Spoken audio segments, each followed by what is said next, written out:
This is The Raven by Edgar Allan Poe. Once upon a midnight dreary, while I pondered, weak and weary, over many a quaint and curious volume of forgotten lore, while I nodded, nearly napping, suddenly there came a tapping, as of someone gently rapping at my chamber door. "'Tis some visitor," I muttered, "tapping at my chamber door. Only this, and nothing more." Ah, distinctly I remember it was in the bleak December, and each separate dying ember wrought its ghost upon the floor. Eagerly I wished the morrow, vainly I had sought to borrow from my books surcease of sorrow, sorrow for the lost Lenore, for the rare and radiant maiden whom the angels name Lenore, nameless here forevermore. And the silken, sad, uncertain rustling of each purple curtain thrilled me, filled me with fantastic terrors never felt before, so that now, to still the beating of my heart, I stood repeating, "'Tis some visitor entreating in trance at my chamber door, some late visitor entreating in trance at my chamber door. This it is, and nothing more." Presently my soul grew stronger, hesitating then no longer. "Sir," said I, "or madam, truly, your forgiveness I implore. But the fact is, I was napping, and so gently you came rapping, but so faintly you came tapping at my chamber door, that I scarce was sure I heard you. Here I opened wide the door, darkness there, and nothing more." Deep into the darkness peering, long I stood there, wondering, fearing, doubting, dreaming dreams no mortals ever dared to dream before. But the silence was unbroken, and the stillness gave no token, and the only word there spoken was the whispered word "Lenore." This I whispered, and an echo murmured back the word "Lenore," merely this and nothing more. Back into the chamber turning, all my soul within me burning, soon again I heard a tapping, somewhat louder than before. "Surely," said I, "surely this is someone at my window lattice. Let me see, then, what thereat is, and this mystery explore. Let my heart be still a moment, and this mystery explore. 'Tis the wind and nothing more." Open here I flung the shutter, when with many a flirt and flutter in there stepped a stately raven of the saintly days of yore. Not the least obeisance made he, not a minute stopped or stayed he, but with mien of lord or lady perched above my chamber door, perched upon a bust of Pallas just above my chamber door, perched and sat and nothing more. Then this ebony bird beguiling my sad fancy into smiling, by the grave and stern decorum of the countenance it wore. "Though thy crest be shorn and shaven, thou," I said, "art sure no craven, ghastly, grim, and ancient raven, wandering from the nightly shore.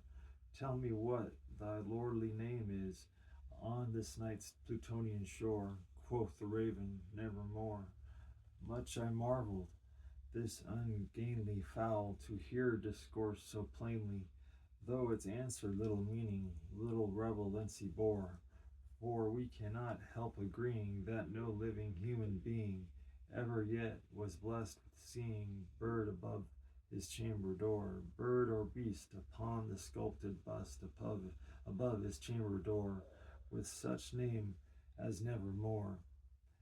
But the raven, sitting lonely on the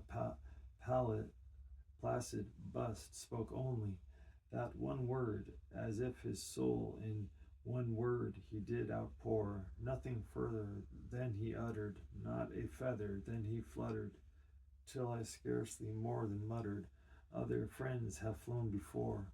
On the morrow he will leave me, as my hopes have flown before."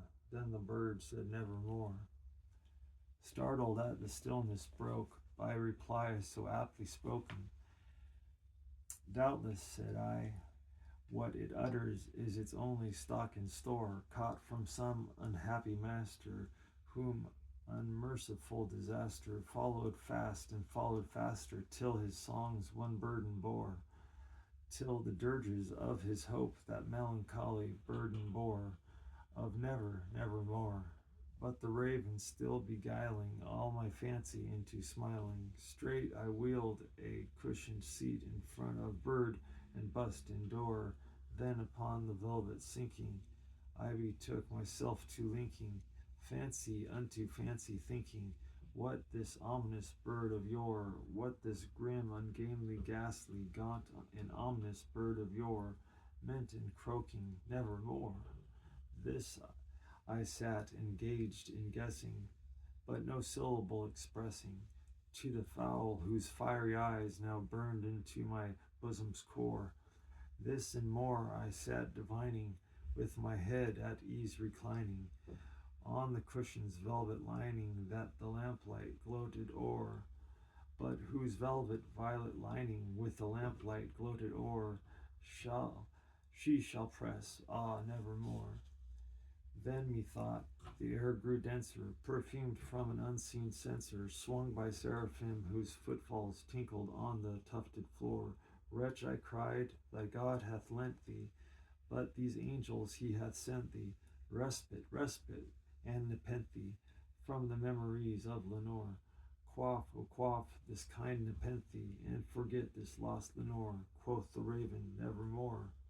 Prophet, said I, thing of evil, prophet still, if bird or devil, whether tempter sent or what, whether tempest tossed thee here ashore, desolate yet all undaunted, on this desert land enchanted, on this home by horror haunted.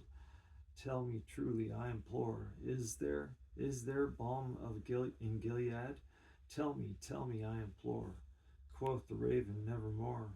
Prophet, said I, thing of evil, prophet still, if bird or devil, by the heaven that bends above us, by that God we both adore, tell the soul with sorrow laden, if within the distant Aden it shall clasp a sainted maiden, whom the angels named Lenore, clasp a rare and radiant maiden, whom the angels named Lenore.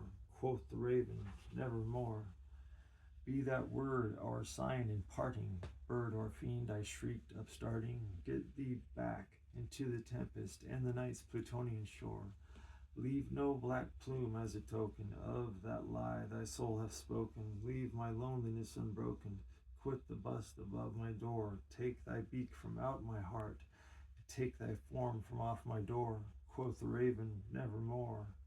And the raven, never flitting, still is sitting on the pallid bust of Pallas just above my chamber door.